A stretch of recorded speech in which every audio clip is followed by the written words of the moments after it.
Okay, welcome everybody to a special edition of Drunk Agile. Against our better judgment, we have a guest with us who we will introduce in just a second. But first, we have to start off with the star of the show, Nisha, who, in her usual state. in keeping with past episodes, that's how she is.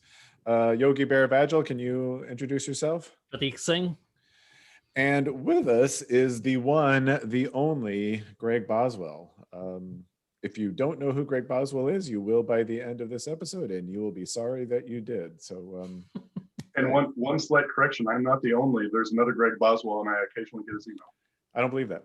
I don't believe that for a second. So, Greg, because you are a guest, and because before we introduce you, can you tell us what are you drinking tonight? What do you got? I'm having an Auchentoshan, 19-year Auchentoshan. Ready, good, Prateek. Prateek's pretty excited about his stuff. I did, because it just came in. My Glendronach batch 8 cast strength. It's 61%, which is now 4% more than batch 7. As if that makes a difference at this point. Yeah, frequent watchers of the show. Before it was batch 7, now he's on batch 8. So. Yeah, and it goes to 11, by the way. All right, I'm with the Glendronach. It's a special occasion. So my last, most of you have seen this before. My last, hand bottled, hand filled, Glendronach. As you can see, COVID has done its damage to this bottle. So I need to replenish that stock soon. Oh, so cheers, everybody! Cheers. Yeah. Sure. Okay. Oh man. Anyway, Greg. So how to introduce Greg? For those of you who've never heard the name Greg Boswell, number one, shame on you. But number two, more importantly, if you know anything about Kanban, hopefully you know the history of Kanban and how it started. And it started at a little company called Corbis, in Seattle. And by the way, I did bring visual aids. It started at a little company called Corbis, and I'm going to share my screen here for those of you who maybe haven't seen this particular picture. Share. Okay, can you guys see my screen right now? Yep. Okay, so for those of you who haven't seen this particular picture, this is one of our daily stand-ups at Corbis, and I know when you look at this picture, it's really, really, really hard to look off that the extremely really good looking guy right here, right? I mean, I know that's what everybody's eye is drawn to, and that's you can't be faulted for just seeing that. But if you look closely, if you look very, very closely, hiding in the background there with actually less hair than he has now. Greg's one of these weird people who actually gets more hair as he gets older. That's when I was shaving my head to look like you. Yeah, everybody does it. That's Greg. And so Greg, you were, I maybe explain a little bit, but you were the overall program manager of what we're trying to do, right? I mean, Greg was essentially the guy who told me what to do. So yeah, talk. Yeah, I was the guy who had to go explain to the CIO what craziness you were inventing, or we were inventing. Yeah, because the CIO wouldn't talk to a certain other gentleman that we won't mention at all in this on this video. So, but yeah, what was your official title, Greg, if you had one? And I think it was just project manager or program manager. It was a typical consulting. You go in with a base title and then you get all kinds of crazy responsibilities, but no title change. Yeah. So, I mean, if you can, I'll stop sharing now because we've seen enough of Greg's picture there. So tell us a little bit about your experience with Kanban way back when, participating on developing and refining the method and all of that. Yeah, it was really interesting. I didn't realize we were doing something revolutionary. I don't think any of us did. It was interesting because we had such a strong focus on velocity and throughput, and just trying to smooth the process that I didn't really recognize kind of the bigger picture of what we were accomplishing. And it seemed every single day for 6 months, we had to re-explain the rules of how Post-it notes moved across the whiteboard. So you kind of get wrapped up in that. Why is this so difficult for everyone to grasp and not really pay attention to the big picture? But yeah, so I forgot what your question was. I forgot what it was too. I don't know. Let me ask a follow-up. Okay, I was gonna say, Prateek, please help. Since you guys all forgot. So you mentioned you were the guy who had to go explain to the CIO what these crazy people were up to. And you also had to explain to people what cards moving across a whiteboard mean. Yeah. And a lot of folks are actually caught in that same position. They have to explain up and explain to the people on the team. So what was the big difference between the two things? And particularly, I would like you to concentrate on the CIO part, how you were talking to the CIO about what these guys were doing. Yeah, well, so I think, explaining to the team was really about just how we wanted the process to work and how it worked. And we were developing it as we were going. And so I think Dan and I refactored that. One whole wall was just a whiteboard. I mean, it was a massive wall. And about once a week, every other week, we ripped down what felt like hundreds of Post-it notes, erased it, and then drew up the whole new board and refactored the whole thing based on learning more about how we wanted to tie tasks and features and user stories and all the different requirements together. And so a lot of it was just continual refactoring and helping people keep up with the change that we were driving. So it probably wasn't as much that it was hard to grasp as it was we kept improving as we went. But from a CIO perspective, at the end of the day, it was really, are we performing and delivering faster, and what metrics are we using to show that we're delivering at the pace we need to and succeeding to get to the final point. So a lot of that was just helping step through, here's what our process is, but ultimately here's what the numbers are telling you when you look at the reporting that's coming out of it. There are a couple of points there I think that I want to emphasize, if I can jump in, Greg, and amplify, and you again, correct me if I'm wrong. But two big things that Greg said there was, we were literally inventing this as we went along. There was none of this kind of start with where you are now thing. We literally, and hopefully everybody can see my screen now too. We literally hijacked a whiteboard, got together as a group and said, all right, how do we want to work? How do we want this thing to work?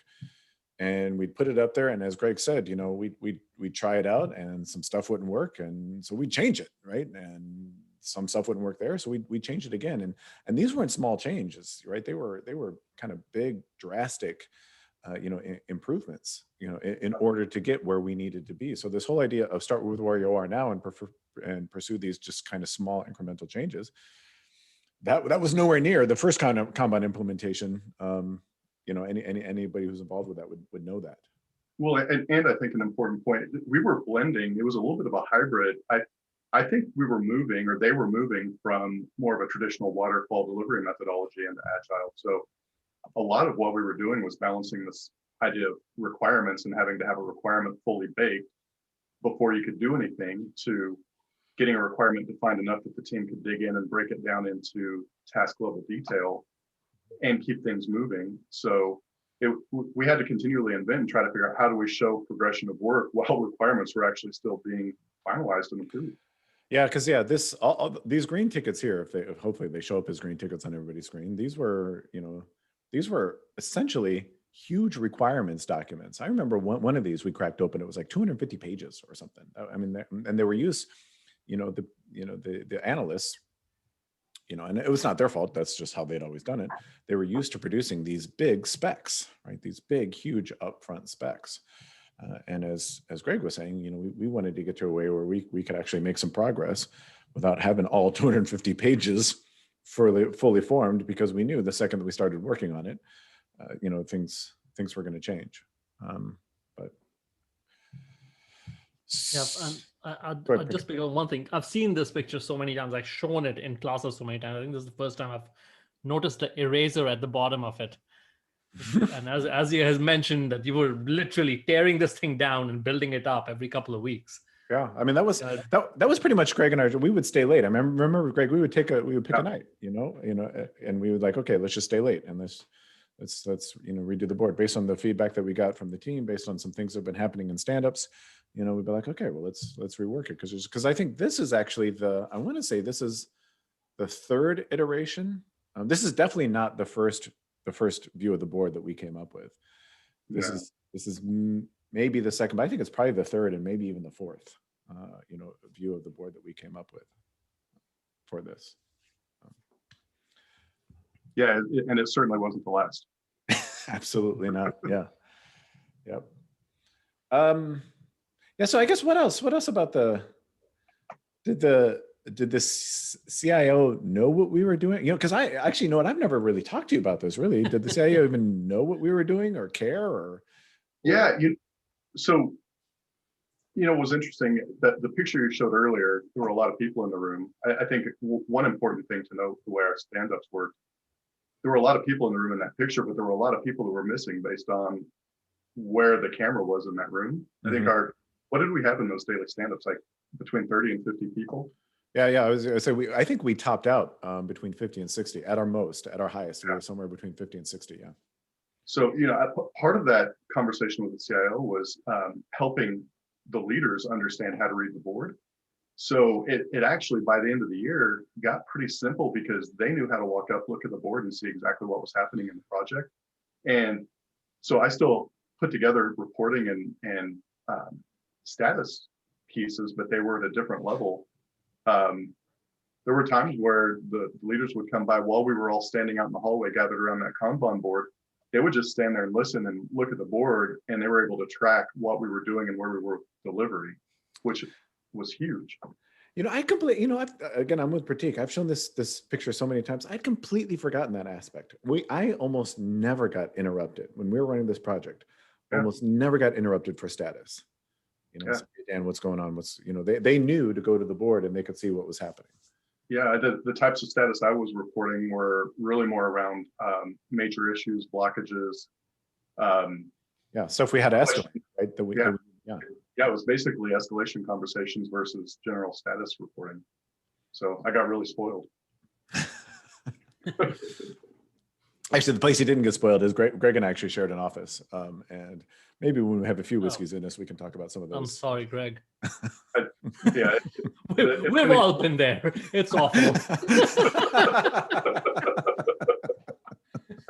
It is surprising the furniture actually survived that year that we shared an office.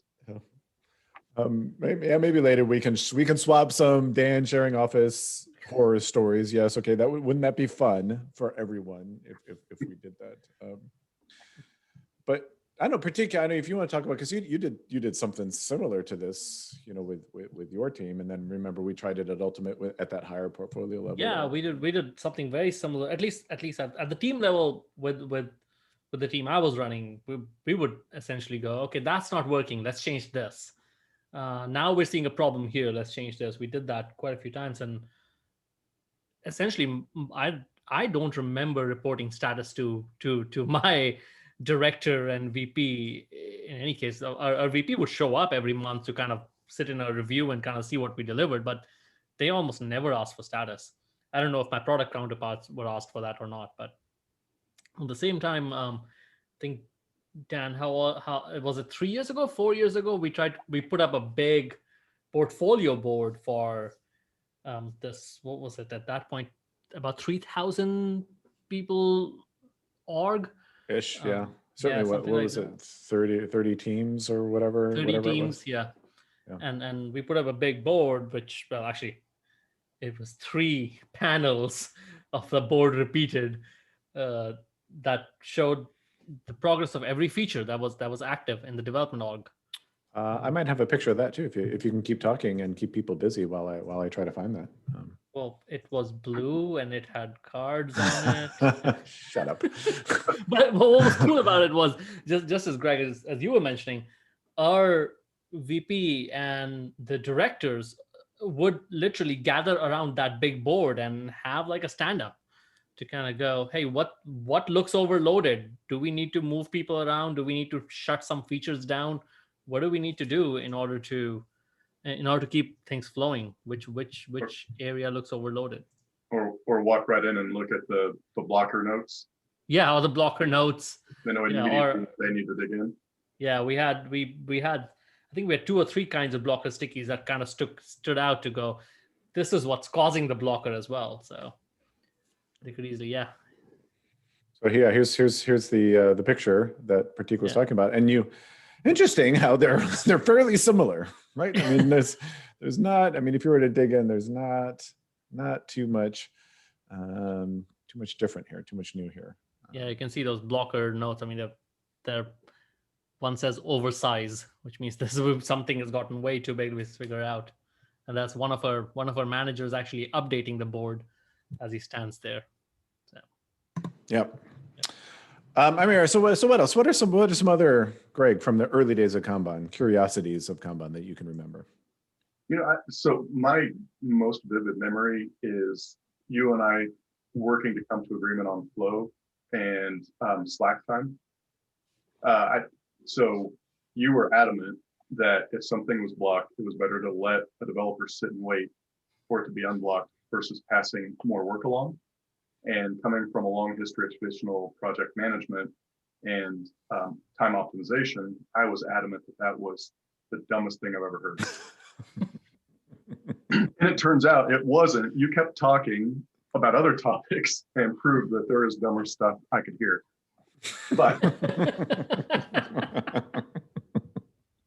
but you did prove to be right in that. I think when we finally came to an agreement about just letting something sit and somebody wait for the block to be removed, we actually did see much better throughput overall in the program and a lot less task switching in turn.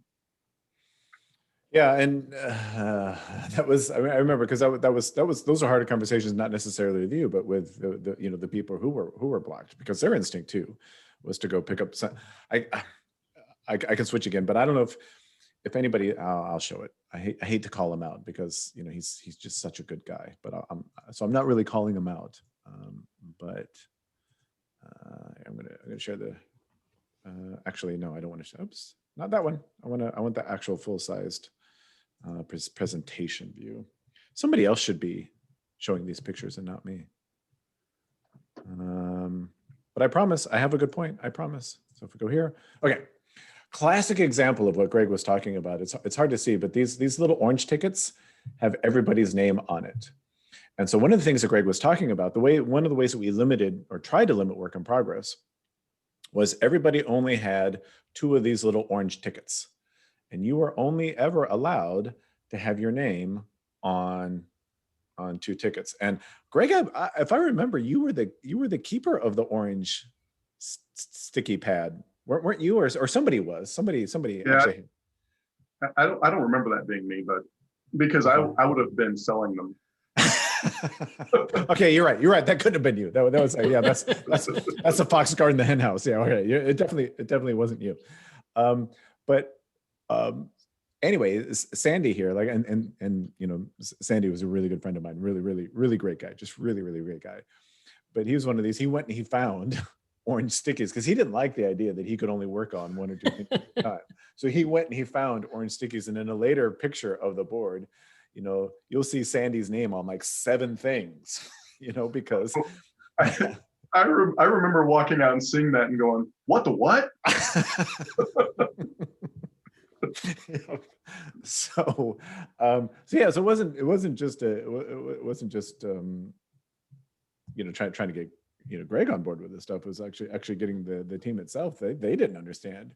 What do you mean I should only be working on 1 thing at a time? And when they got blocked, like here, all these pink tickets, when they got blocked, it wasn't, one of the things we had to get them to understand is, don't just necessarily go pick something up, but is there something else that you can be working on?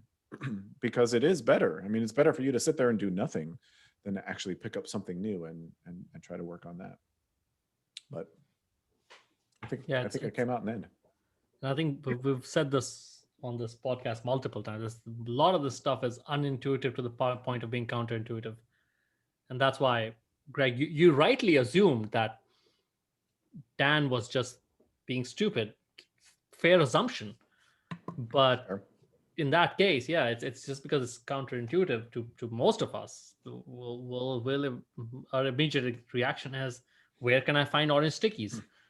Yeah, That's exactly what Sandy did. It wouldn't surprise me if you went down to like the local Office Depot or something, because we were right there downtown Seattle.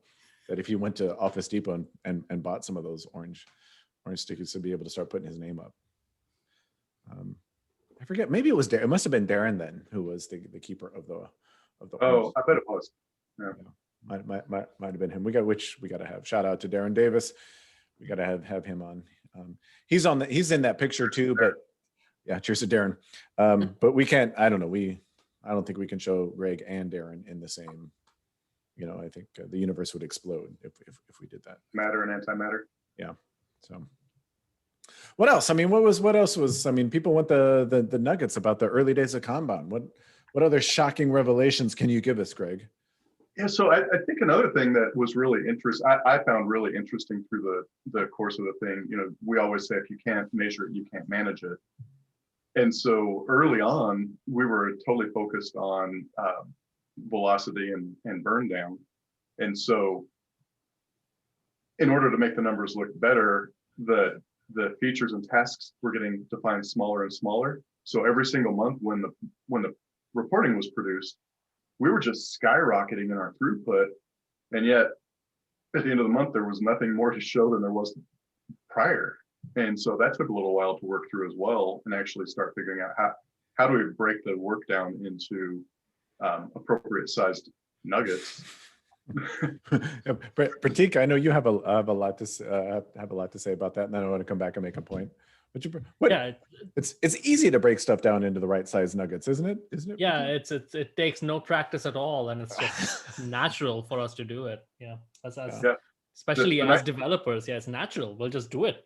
Yeah. The nice thing is when your velocity hits the peak because your tasks are defined at 10 minutes, when you're blocked, it's not really a big impact. It's a couple things Greg's talking about there. I'm not going to name the consulting group that was in Corbis at the time, but they were very, very, very strong. And Greg, I didn't work for them, and Greg, I know you didn't either. But they were very, very hardcore Scrum people. I mean, I remember they were pushing Scrum hard. Not to say that Scrum is bad, but they were very much against some of the things that we were trying to do. And so that's why, Greg was talking about the whole velocity and burn down, and how by the end of the project, remember, we trashed all that. I mean, there was, we weren't even looking at velocity. It's where I began my kind of hate relationship with story points and burn downs and things like that, because they just weren't serving us. And as Greg said, where we got more bang for the buck was trying to figure out what was that right size. A 250-page spec, okay, that's too big. But a 10-minute task, okay, that's too small. What is that right size for the item to be moving through? Well, the other thing we did that I think, I'm pretty sure was your brainchild, but I thought was really interesting was at the top of that Kanban board, we had a track for requirements, but we also had a track for tasks. And we had come up with some way, I don't remember how, but we tied the post-its back so you could look at a task post-it and see what requirement. And in order for the requirement to move forward, every task had to hit code complete or test ready or whatever the next phase was. So by the time we wrapped that project up, it was really easy to see how we were progressing, because it was at the requirement level, which was functionally usable. So that was a later iteration of the board. And I don't know if you still have pictures from that time, but I've been trying to find pictures of that was kind of the last iteration, what you're talking about. And I don't have any record of that board. But I know exactly what you're talking about, how you could see everything bubble up to that higher level. Yeah, I'll go back through. I don't know if I do, but I'll look. Okay, that's too bad. Lost to history. I don't know, Prateek, do you want to chime in on, your, because you went from kind of more hardcore Scrum over into Kanban. Can you talk about what that was like? It was one of those things where actually I had started doing Kanban, then went back to Scrum, because we also had a consulting group in that wanted us to do Scrum, and then went back to Kanban. It was interesting because we were known as a team that had the most consistent velocity. Really, what we had were the smartest people who knew how to manipulate the velocity. But we had very consistent velocity. And then one day we throw our data into a scatter plot, and we're doing 2-week sprints, but our 85th percentile cycle time was at like 30 days, I think. Shall I bring up that? Shall I bring up that data too? I think we're fine. Because I've got that one too. If you want to see. We looked at it and we're like, something is wrong. Let's actually start doing this thing where we look at our process and find out why it's taking us so long to get things done. And it turned out that part of it was we weren't right sizing our tasks, and part of it was we were leaving tasks very interdependent. We were leaving our stories very interdependent, which was what you guys were just pointing at. A requirement, if it has 10 tasks, and if you're tracking at the task level, you're really not going to deliver anything till all of those are done. So, too much dependency. Yeah. I mean, so yeah, I remember the huge improvement that you saw was a combination of two things. It was number one, that consulting group leaving. Yeah, we lost 5 people. And then it got was faster. And then yeah, that was interesting. Prateek like lost half your team at the time. Almost half the team, yeah. And we got faster. Almost twice as fast. But then the other interesting thing for Prateek is he played the Kanban game with a certain other manager. And so, I mean, don't you think that was probably your best learning experience? I think it literally was. I mean, totally tanked the game. You made the worst decisions ever. Yeah. Totally tanked the game. And then I was like, okay, this is what I'm doing in real life right now. I'm gonna go fix it. So. Yeah. Okay. Do you want to share bad Dan stories now? Is this the part of the talk, or are there other Kanban things we can say, or I don't know? Well, I think the whole conversation around lag time or slack time and flow. I do remember also when we were running those stand-ups and we had 30 to 50, 60 people all standing around. It didn't matter what was being said or done. We never disagreed with each other. We just got through, and it was amazing. We did them in 15 minutes. I've never seen anything as efficient. It's kind of mind-boggling. But one of us would say something that the other one didn't agree with, and we'd go back to the office, close the door, and literally start yelling at each other until we came out with an agreement. And sometimes we'd be mad all day long, but we were always agreed by the end of the day. And typically I took whatever you said. But I don't know about that, because Greg always had because he was talking to product, he was talking to CIO. And this is the thing I think Prateek and we talk about all the time. The CIO and the product side of the house have so much information about risk that the development team itself doesn't have. So I can sit here and I can get on my soapbox and I can talk about best development practices, blah, blah, blah. But if I don't understand risk, which is I think where you were coming from, trying to manage project risk, then I could be making the absolute world's worst decisions. Now you can't see Greg. He hasn't stood up, and we made a rule that Greg was not going to stand up during this video. But Greg is like, I don't know, what are you 6'8", 6'9", 250, 260 pounds or something like that. So close. I'm 4'3", 98. So when Greg says, Dan, I need to talk to you, of course, by the end of the day, we're going to agree. He'd randomly push me into walls or push me into oncoming traffic or whatever, whatever it was. Yeah. That was fun. Yeah. Walking down the hallway, a door would come up, I'd just shove him and he'd walk right into the door jam. So that's how we came to agreement, by the way. Very, very, very, very agile. Yeah, that was a good point, Dan. I think you typically won when it came down to the dev team and dev process, but I did have a pretty good voice when it came to how this all fit into the overall vision and strategy of what we're trying to accomplish, or what we had to report. Because I think there was also a lot of conversation about what's really important. Quit worrying about that. That nobody cares except the people signing our checks. So. Well, and why do they need to know, right? I know. Prateek, can you pile onto that or not?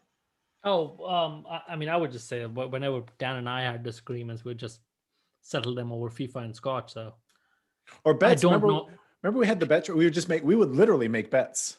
We would like Literally coffee bets.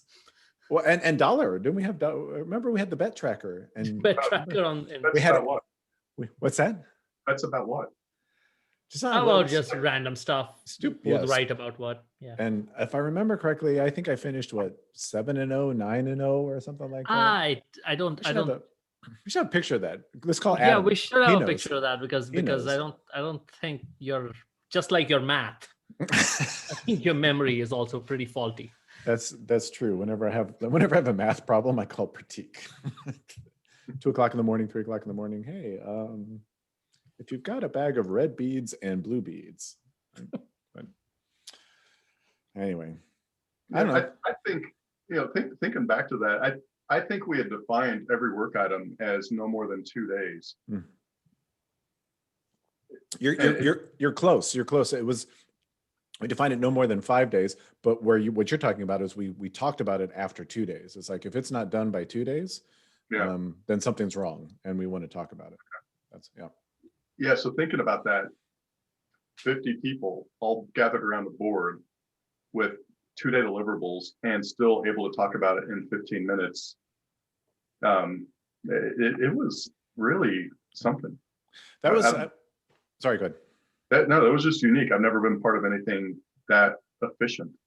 I want to give that attribution to Darren Davis. I think that was his brainchild, was how to run those, how to leverage the board and focus on things like aging, what you're talking about, to make sure that we're just talking about the right things during the stand-up. Because you're right. If we were to go around and get status on every single thing on the board, or get status from every single person, we'd still be in that meeting, Because then, there wasn't even the, hey, we need to talk about this outside of this meeting, let's put a pin in it. Everybody just learned, this is the thing we talk about here. And if I need to go collaborate with the analyst or with the tester or whatever, that collaboration just occurred. Yep. Well, that was the beauty of having 60 people in that stand-up, is everybody was there. And so we knew, it's like, hey, if I needed to go talk to, I don't know, if I need to talk Kurt offline, right? Kurt's right there. I can say, hey, Kurt, let's just take a couple minutes right now and chat about this thing. So yeah. It's almost, it's kind of like using the calendar to your advantage, because I've run stand-ups where it's booked for 15 minutes, but because of the way you run it, it's done in 2 to 5 minutes. You have those 10 minutes where people just go off and do what they need to do and talk to each other. That's one thing I was going to say, Greg. You have to see one of Prateek's stand-ups. You have to see it, because it is a thing of beauty. He's taken it to the next level. I mean, he just kicked it up a notch. 2 minutes and 18 seconds, right? 2 minutes, 18 seconds. Seriously, he gets the stand-ups done in 2 minutes and 18 seconds, and that's it. Doesn't matter the number of people. As long as it's 2 people. So yeah, I was wickedly impressed when I saw that. It's like, so I don't know. I guess that's it. Oh, go ahead. Prateek, Dan mentioned earlier you were using Kanban at the portfolio level, the program level.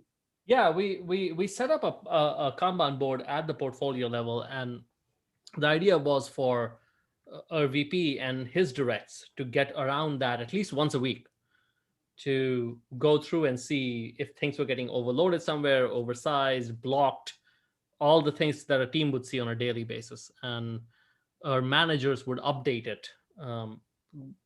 It was on the 3rd floor of the building, so that was some of the complaints, that the managers had to go up 2 floors to update it. Yeah. But that we had a physical board where the VP and the directors would stand around it to kind of talk about the state of the entire department, what's going on. How did you tie things together? So, if you think about within a program, you've got multiple projects, and then within projects, you've got features, user stories, or requirements and tasks, or, however you're breaking and delivering the work. But at a program level, there's that whole relationship to see how the program's advancing, as well as all the pieces within it. So what did that relationship look like? And how did you manage that? So it's actually, I was going to say two things, but it's the same thing. We never got to that maturity. Okay. By the time that we were ready to get to that maturity, we had a bunch of shifts in the org, and kind of the board itself went by the wayside. But the idea was to literally use Yarn to kind of pin it to one side, because what was on the board was features, to kind of pin Yeah. it to the features and just connect them as dependencies. But we never got to that point. The board died before that could happen. I like the physical board. Yeah. I like the whole process of something tangible to touch. It's an interesting idea to use Yarn to tie things together. It's kind of the whole thing you see on the FBI movies where they're tracking the history of a mass murderer, Yes. or whatever, which is the reality of life. And the thing is, if there is too much yarn going crisscrossing, that means things have just gone wrong anyway. We need to simplify things. And actually, what you mentioned, the fact that the board was physical was part of its demise, because we were becoming increasingly distributed, and it was becoming harder and harder for our managers to maintain. Yeah, I love the ease. Well, especially with COVID, the idea of a digital board and being able to work remotely and everybody still see the same thing is important and valuable. But I just like the tactileness of being able to touch a Post-it note, feel the feeling of success as you move something forward, that everybody gathered around the thing and feeling the energy of the conversation. But it is a lot of work. I mean, I have no idea how many hours Dan and I spent factoring and refactoring and correcting and writing new Post-it notes, and then trying to read what we wrote. And then Greg would drop all the Post-it notes. Oh, wait, was that important? But what was interesting about the portfolio board, though, was when we first put it up, because it was physical, certain areas that were overloaded and had way too much work, we literally used to use clips to clip all the features together. And that in itself was a sign that something is going wrong in this area and we need to go fix this. It made it pretty obvious. Well, Greg, I've enjoyed this trip down memory lane. You reminded me of several things that I'd totally forgotten about, that I need to start thinking a little bit more about. Well, good. I've enjoyed it as well. That was a long time ago. Too long.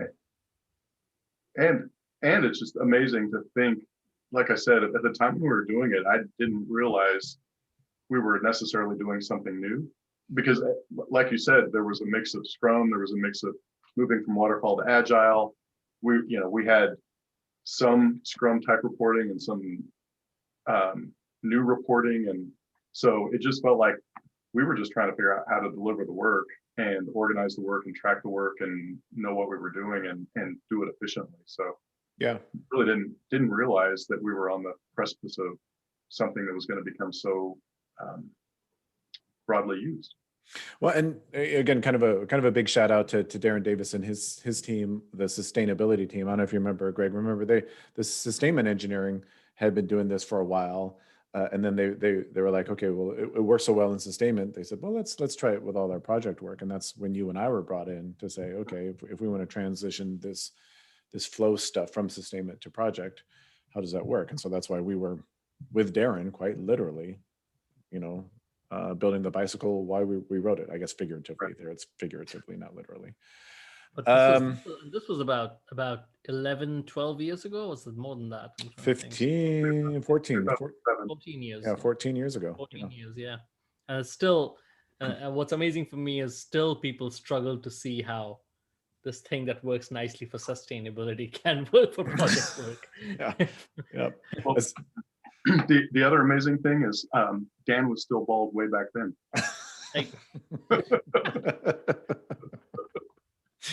Sometime later, we'll talk about how Dan does shopping in Seattle. So we got to talk about how Dan does shopping in Seattle. Let's talk about that now. No, let's not talk about that now.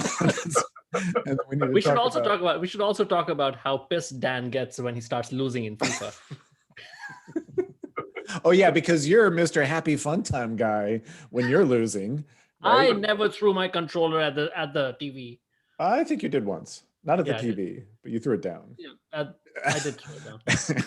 Anyway, we don't want to talk about that, or how we got schooled by people at our own conference. We won't talk about that either. We won. Yeah. So one of the things I want to do, and Greg, you got to make sure that you're available for this.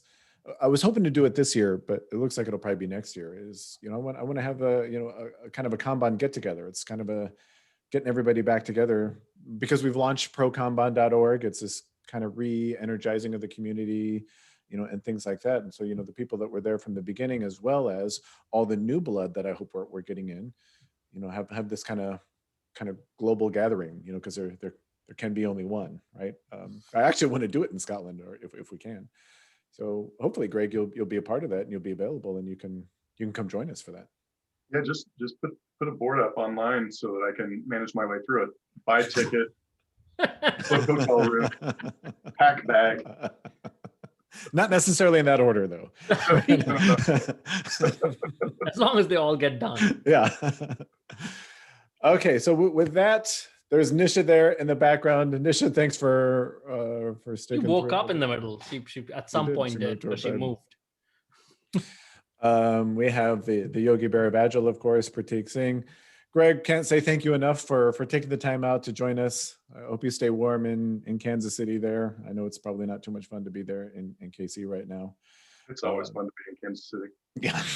Okay. We can agree to disagree. No, KC is a wonderful place. Wonderful people anyway.